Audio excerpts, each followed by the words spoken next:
जैसा कि छात्रों का मुद्दा इतना बड़ा हो चुका है कि उसके साथ अब हर कोई खुद को खड़ा दिखाना चाहता है और कॉकरोच जनता पार्टी के बारे में तो कहना ही क्या है। बेशक अगर छात्र अपनी मांगों को लेकर आज सड़कों पर उतर रहे हैं तो उसमें कॉकरोच जनता पार्टी की अहम भूमिका तो है ही, लेकिन जयपुर में उनके कार्यकर्ताओं और प्रवक्ता के साथ जिस तरह मारपीट की गई है उससे जयपुर से लेकर देश भर में सियासत तेज हो गई है। पेश है ऐसी पे हमारी खास रिपोर्ट।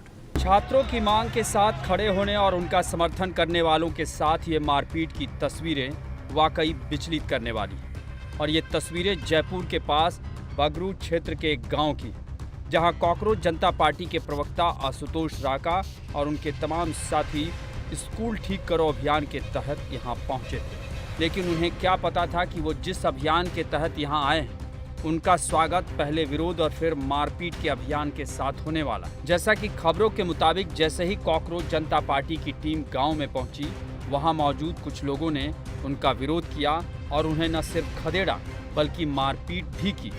कॉकरोच जनता पार्टी के कार्यकर्ताओं का आरोप है कि गांव में मौजूद कुछ लोगों ने आशुतोष राका और उनकी टीम के साथ धक्का मुक्की की, जिसका वीडियो भी वायरल हो रहा है। गौरतलब है कि आशुतोष राका की अगुवाई में कॉकरोच जनता पार्टी की टीम गांव में सरकारी स्कूल का निरीक्षण करने के लिए पहुंची, लेकिन इसी दौरान उन्हें यहां विरोध का सामना करना पड़ा। वहीं इस घटना के बाद कॉकरोच जनता पार्टी के प्रवक्ता आशुतोष राका हो या फिर फाउंडर अभिजीत दीपके, उन्होंने बीजेपी पर बड़ा हमला बोला। वैसे भी राजस्थान में बीजेपी की ही सरकार है।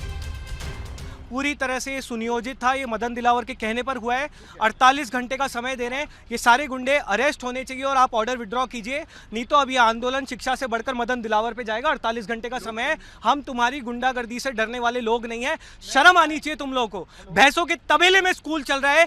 1 साल पहले भी मैं इस स्कूल जाके आया था, तब भी ये स्कूल भैंसों के तबेले में था और आज भी भैंसों के तबेले में है। हम स्कूल ठीक कराना चाह रहे हैं। लोगों ने आपको सरकार चलाने के लिए चुना था, लोगों के काम करने के लिए चुना था, शिक्षा पर काम करने के लिए चुना था, लेकिन आपने पूरे देश में गुंडागर्दी मचा रखी है। पूरे देश में इन लोगों ने गुंडागर्दी मचा रखी है। लेकिन अब लोग इनको समझ चुके हैं, लोग समझ चुके हैं ये सारे के सारे गुंडे बैठे हुए हैं इनके पार्टी में। और देखिए आप अगले कुछ सालों में इनकी गुंडागर्दी खत्म कर देंगे और इनको भी खत्म कर देंगे पूरे देश से। अगले आने वाले चुनावों में आप देखोगे इन लोगों का सफाया कर देंगे सारे लोग इलेक्शन में।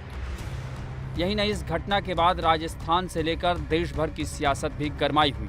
राजस्थान में विपक्षी कांग्रेस जहां बीजेपी की भजन लाल सरकार पर निशाना साध रही है, तो राजस्थान सरकार के मंत्री मदन दिलावर कांग्रेस और कॉकरोच जनता पार्टी पर आरोप लगा रहे हैं कि वो बच्चों की शिक्षा में व्यवधान पैदा करना चाहते हैं। मैं कह रहा हूँ आक्रोश जनता में है, नौजवानों में है, छात्रों में है और सरकार पाबंद कर रही है। जो सरकार ने नया आदेश जारी किया है कि स्कूलों के अंदर ना तो कोई पत्रकार जा सकता है, ना फोटो खींच सकते हैं, ना खबर छाप सकते हैं।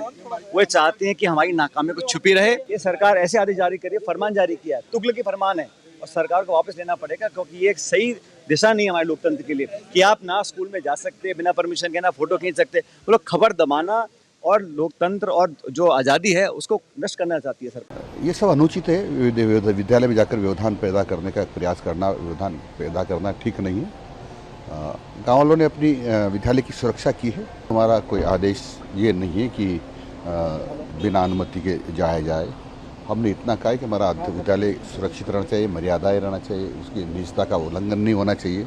और यदि किसी को जाना है, उचित कॉज है, तो हमारा संस्था प्रधान उससे अनुमति ले। बहरहाल राजस्थान में कॉकरोच जनता पार्टी के प्रवक्ता और उनकी टीम के साथ मारपीट और धक्का मुक्की की खबर आने के बाद कहीं न कहीं सियासत भी गरमाई हुई।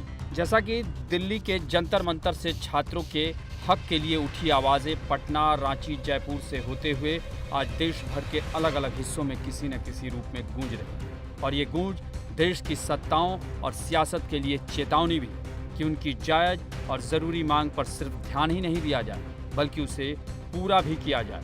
नहीं तो अभी ये छात्र सिर्फ सड़कों पर उतरे हैं। अगर उनकी बातें नहीं सुनी गई और वो अपने पर आ गए तो कल यही इन सरकारों को गद्दी से भी उतारने का मादा रखते हैं। और ये सिर्फ कल्पना नहीं बल्कि अतीत में इन छात्र और इनके आंदोलनों ने देश की सत्ता को बदला भी या फिर बदलने में अहम भूमिका निभाई।